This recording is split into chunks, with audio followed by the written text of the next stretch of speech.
네, 안녕하세요. 샤스파입니다. 오늘은 조금 특이한 소식인데요. 제네시스 GV70에 생체인식 기술이 들어간다는 소식입니다. 과연 제네시스 GV70에 들어가는 생체인식은 어떤 데서 활용되고 또 어떨 때 쓰이는지 지금부터 함께 알아보도록 하겠습니다. 먼저 구독과 좋아요 부탁드립니다.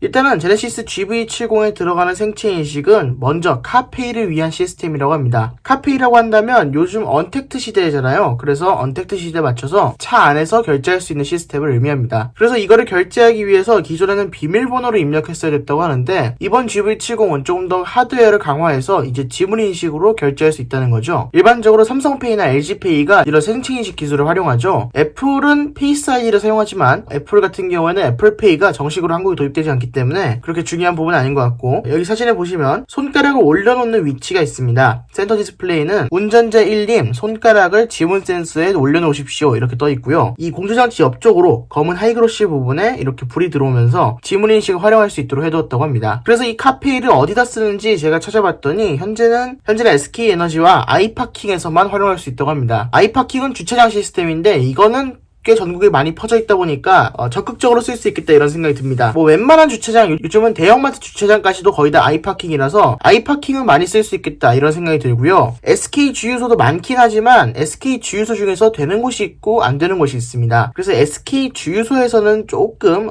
많이 따져봐야 될 것 같은데, 아무튼 실시간 사용처는 차량 내비게이션에 현대 카페이 메뉴 또는 블루링크 앱을 통해서 확인할 수 있습니다. 그렇기 때문에 미리 주변을 확인하시고 만약에 매번 가시는 주유소가 카페이가 되는 주유소나 아니면 카페이가 되는 주차장이면 등록해 두시는 게 좋을 것 같아요. 요즘은 언택트 시대니까 두루두루 좋은 사례가 될 수 있겠죠. 아무튼 GV70에 이렇게 결제 시스템이 도입되어 있는데 사실 이 두 개가 그렇게 큰 영향을 미치지 못하죠. 모든 주유소에서 다 되는 것도 아니고 모든 주차장에서 다 되는 것도 아니기 때문에 큰 영향을 미치는 건 아닙니다. 개인적으로는 스타벅스라든지 맥도날드, 롯데리아 이런 드라이브 스루에서 좀 됐으면 좋겠는데 드라이브 스루에서 아직까지 안 된다는 점도 좀 아쉬운 부분이고요. 그래서 이걸 어디에 활용할 수 있는지 조금 더 찾아봤더니 이걸로 시동도 걸 수 있다고 합니다. 제가 지난번에 제가 아주 예전에 한번 영상 올려드린 적이 있죠. 블루링크로 차 문 열고 키를 안에다 넣어놓으면 블루링크로 문만 열 수 있으니까 사실상 디지털 키고 안에서 시동 버튼을 누르면 글러브박스 안에 있는 키를 인식해서 시동을 걸 수 있으니까 이렇게 활용하시면 스마트폰만 들고 다닐 수 있다 이렇게 말씀드렸었는데요. 제가 하는 방식 같은 경우에는 글러브박스에 있는 키가 도난당할 위험도 있고 문만 열려있으면 차량 전체가 도난당할 위험이 있죠. 그래서 영상을 올려드리고 나서도 이거를 추천드려야 되나 말아야 되나 이런 걸 좀 꺼렸었는데, 이번 GV70은 차 키를 소지하고 있지 않아도 제네시스 커넥티드 앱으로 문만 열면 지문인식을 통해서 시동을 걸 수 있다고 합니다. 그러니까 이제 물론 갤럭시 쓰시는 분들은 정상적으로 되시겠지만 아이폰 쓰시는 분들은 디지털 키가 안 되잖아요. 근데 이번 GV70부터는 아이폰 쓰시는 분들도 사실상 디지털 키처럼 이런 좋은 점도 갖고 있겠다 이런 생각이 듭니다. 그리고 이 지문인식으로 시동을 걸면요, 요 지문에 담겨있는 개인정보가 있잖아요. 뭐 운전자의 프로필이 담겨있으니까 운전자의 시트 위치랑 운전대 위치, 그리고 헤드업 디스플레이 위치와 내비게이션 최근 목적지, 그리고 볼륨, 이런 소리 정보까지 모두 다 담아내서 이거를 개인화를 자동으로 설정해 준다고 합니다. 굳이 내비게이션 들어가서 프로필 이렇게 설정할 필요가 있는 게 아니고 지문만 되면 바로 이렇게 프로필이 뜬다고 합니다. 상당히 괜찮은 방식이라고 할 수 있겠네요. 이거는 꽤나 좋은 방식인 것 같습니다. BMW가 이런 시스템을 갖고 있는데 BMW는 자동차 키를 인식하는 방식이죠.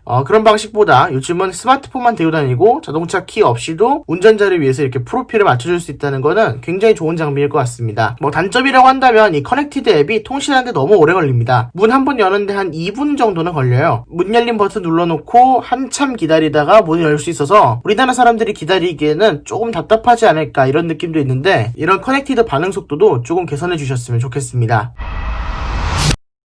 네, 그리고 실내 인테리어도 오랜만에 한번 살펴볼까요? 이 GV70, 이 차량은 꽤나 기본형의 GV70인 것 같죠? 계기판에 보시면 반쪽만 LCD고 반쪽 아날로그입니다. G70, G80, GV80, GV70 제네시스에 있는 거의 모든 차량이 저런 형태의 디스플레이를 사용하고 있습니다. 계기판 옵션을 넣지 않으면 대부분 저런 형태라서 괜찮아 보이기도 하고 조금 이상해 보이기도 합니다. 저 같은 경우에는 어색한 쪽이 좀 더 가까운데 어떤 분들은 아날로그 감성이 있어서 저게 더 괜찮다고 하시는 분들도 계시더라고요. 아무튼 계기판 옵션을 넣지 않으면 이런 식으로 반쪽짜리 LCD가 들어간다 이렇게 생각해 두시고 계셔야 될 것 같고요. 스포츠 패키지를 빼면 스티어링 휠은 이렇게 럭비공 스타일이 달려 있습니다. 그리고 이 대시보드 색은 굉장히 예쁜데요.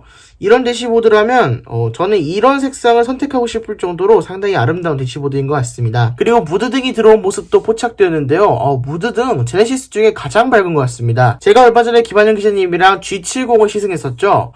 그 G70 라이브 하는 동안에는 실내 등을 계속 켜고 있어서 실내 앰비언트 라이트가 뭐가 중요해 이런 느낌이 있었는데 라이브가 끝나고 실내 등을 딱 끄니까 실내가 어두컴컴하더라고요. 그래서 그때 처음으로 앰비언트 라이트가 정말 중요한 요소였구나 이걸 깨달았습니다. 그런데 GV70은 G70과는 다르게 정말 많은 앰비언트를 사용했죠. 그래서 막 휘황찬란하게 둘러져 있는 모습을 볼 수 있었는데 이 정도 실내라면 드디어 럭셔리 카다, 드디어 조금 사람들의 마음을 사로잡을 수 있겠다 이런 생각이 들었습니다. 사실 이 빛이라는 게 아무것도 아닌 것 같지만 감성을 자극하는 부분이잖아요. 그런데 럭셔리 브랜드에서는 그 감성을 자극하는 것이 굉장히 중요합니다. 감성을 안 잡을 거면 뭐하러 럭셔리 브랜드를 사요? 일반적인 현대기아차나 뭐 폭스바겐 이런 거 사지. 그렇지만 사람들이 많은 부분에서 좀 더 고급스럽고 돈을 이만큼 더 주더라도 요만큼 고급스러운 걸 원해서 프리미엄 브랜드로 가는 거거든요. 그래서 아우디 같은 경우에도 조형에 굉장히 공을 들이고 있고 벤츠도 인테리어 앰비언트 보면 굉장히 멋있죠. 투박하다고 많이 소문나 있는 BMW조차 인테리어를 보면 앰비언트 라이트가 꽤나 예쁩니다. 그래서 이런 제네시스의 소극적인 앰비언트 사용이 아쉬웠는데 이번 GV70부터는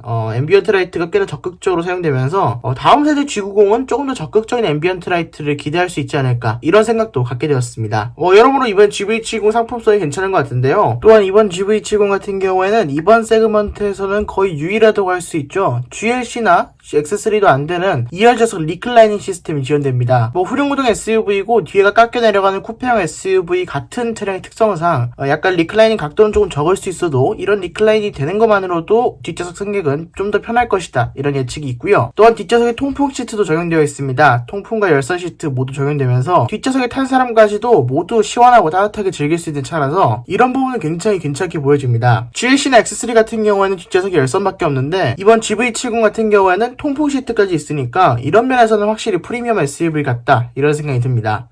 확실히 신형차가 더 좋은 것 같기도 하고 확실히 국산차가 옵션이 더 좋은 것 같기도 합니다. 제발 불량만 없이 나왔으면 좋겠습니다. 특히 아직까지 계속 게릴라 전시를 하면서 테스트를 하고 있기 때문에 문제가 완전히 잡힐 것으로 예상합니다. 아무튼 저는 지금까지 샤스퍼였습니다. GV70 출시하기 전까지 더 많은 소식 알려드리도록 노력하겠습니다. 그러면 구독과 좋아요 부탁드립니다. 감사합니다.